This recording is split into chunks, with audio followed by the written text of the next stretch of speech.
All right, we're going to build off of what you watched in the last video, and now we are going to look at how differentiability, so a function's ability to be differentiated, and continuity go, how they work together, and what depends on which. And this is going to be a really important concept, especially in the open response, when you need to justify whether a function is differentiable,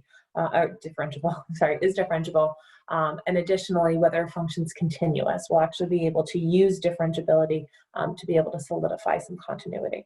So we're talking about differentiability.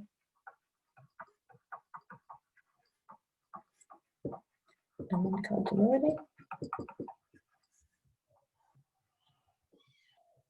I apologize in advance. Margaret's home today, so there's lots of fun noises in the background. So in your homework, before you watch this video, you would take the derivative by using your difference quotient. From there, it may ask you to sub in a point value, right? So x, or if usually the x value. And so in doing that, it's just a lot of work. You're doing all this heavy lifting, taking the derivative, and then additionally, to find the instantaneous rate of change at a given point, we then need to sub in that c value or that x value. So there is actually an alternate form of the derivative. You need to be able to pay attention because, which I know you can all do, sometimes in questions it'll specify you need to use the definition of the derivative, and in that case, you'd have to use the former way. However, that's not always necessary, and this is a much more efficient way to do it. So our alternate form says that f prime of c, so our derivative at a point c, so this only applies when we know that c value that we want to sub in for, not if we just want the general form of the derivative.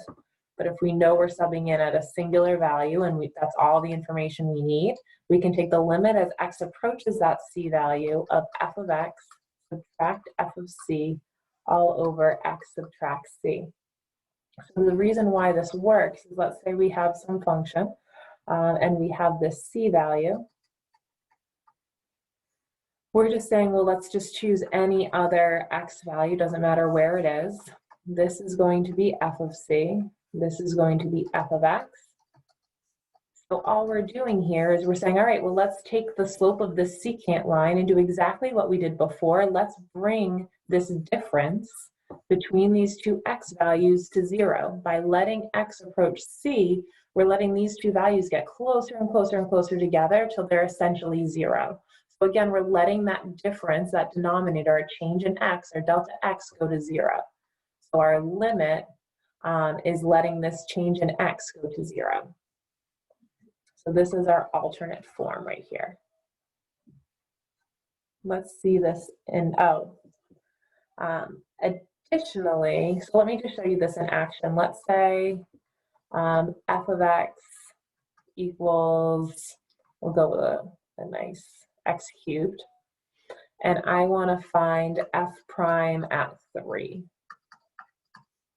Instead of going through and doing the difference quotient, which you saw in your homework is a little bit hefty with x cubed because you have to do x plus h all cubed and kind of do that out, we can just plug this right in. So we can say, okay, well, f prime of 3 is going to be equal to the limit as x approaches 3 of this function f of x, x cubed, subtract whatever f of c is. So 3 cubed is 27, all over x subtract 3. And now instead of having to do that x plus h all cubed, now it's a little bit more tangible.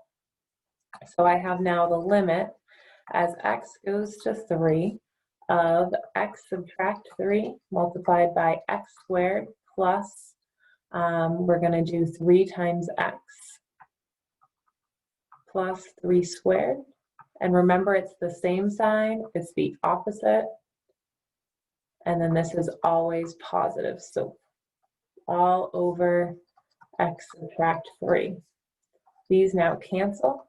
I go ahead and I sub in here. I get 9 plus 9 plus 9, which gives me 27. No, yeah.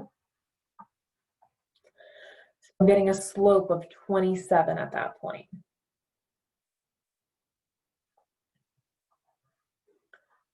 And that would be that. All right, let's now talk about differentiability and how and what it is, and then how it relates to continuity.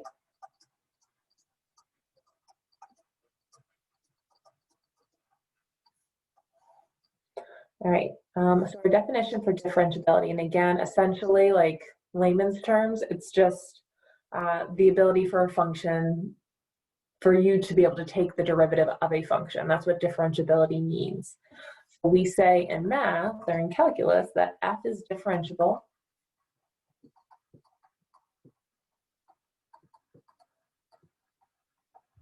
on the closed interval AB when it is differentiable on the open interval AB and when the derivative from the right of A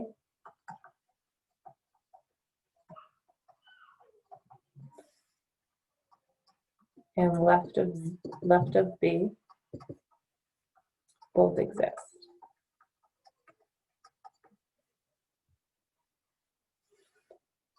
Super important. If a function is not continuous,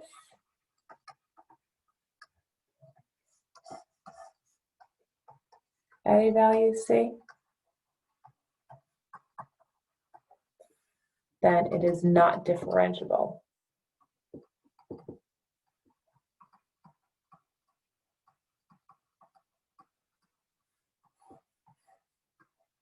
At C.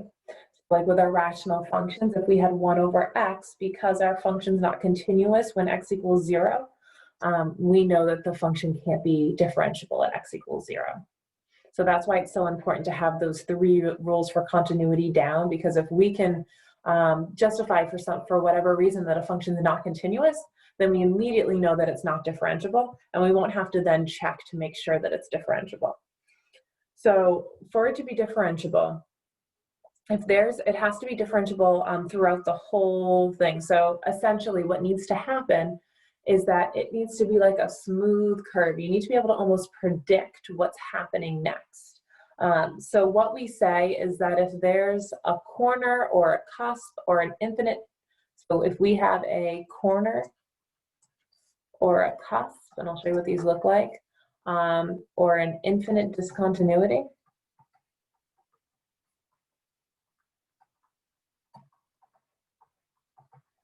then unfortunately our function is not differentiable at those values.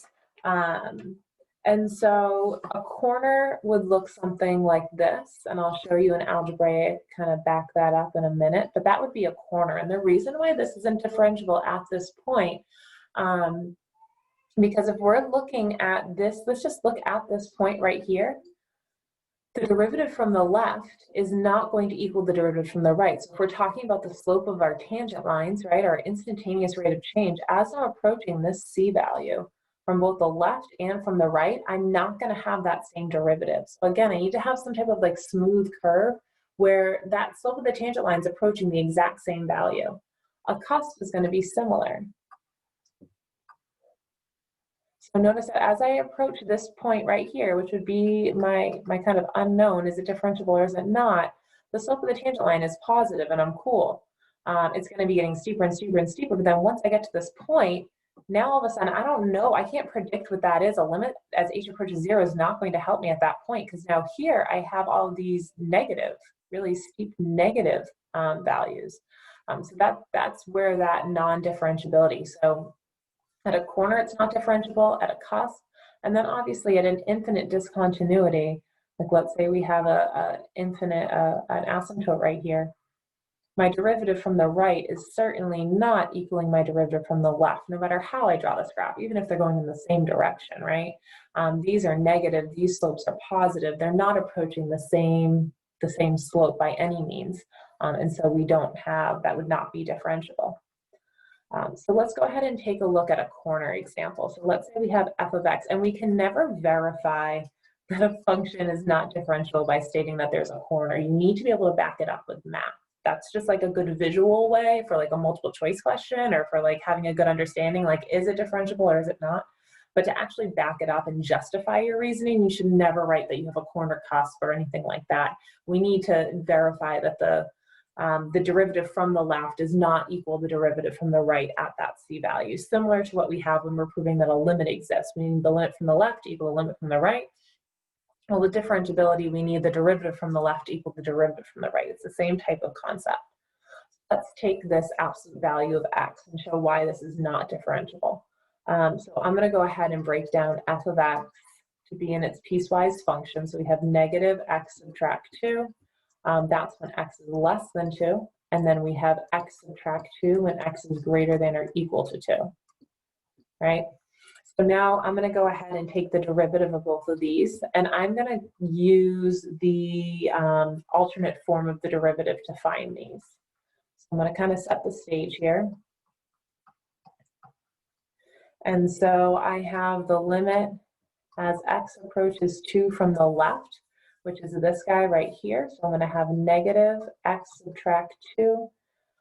If I sub 2 in here, I'm going to get 0 all over x subtract 2. Well, this one kind of works out really well. These cancel out right from the beginning. I get a negative 1, which makes sense. This is a linear function. The slope is negative 1 all the way throughout. They all have the same tangent line. And then from the right, I have x subtract 2 subtract 0 all over that x subtract 2. Those cancel. I'm getting a positive 1. So my slope from the left is a negative 1. My slope from the right is a positive 1. So we would say that f of x is not differentiable at x equals 2 because the derivative from the left and right are not equal.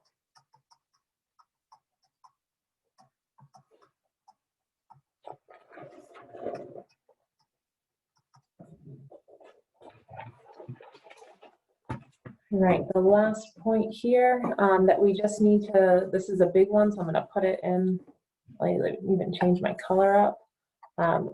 Differentiability implies continuity.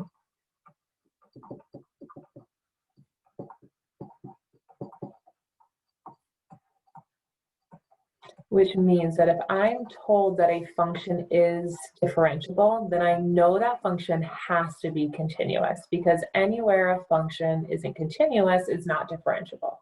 However, continuity does not imply differentiability, because if a function is continuous, like our absolute value function, right, that's a totally continuous function, but at that point C where that vertex is, it's not differentiable. So a function, differentiability implies continuity for a function. However, continuity does not imply differentiability. So it works one way, but not the other. So we say that if f is differentiable at C, then f is continuous at x equals C. So notice this is not a biconditional, it doesn't go both ways, it only goes one way. If f is differentiable at C, then f is also continuous at C, and that's going to be hugely helpful in being able to show that a function is continuous without actually having to need to go through all of those steps for continuity.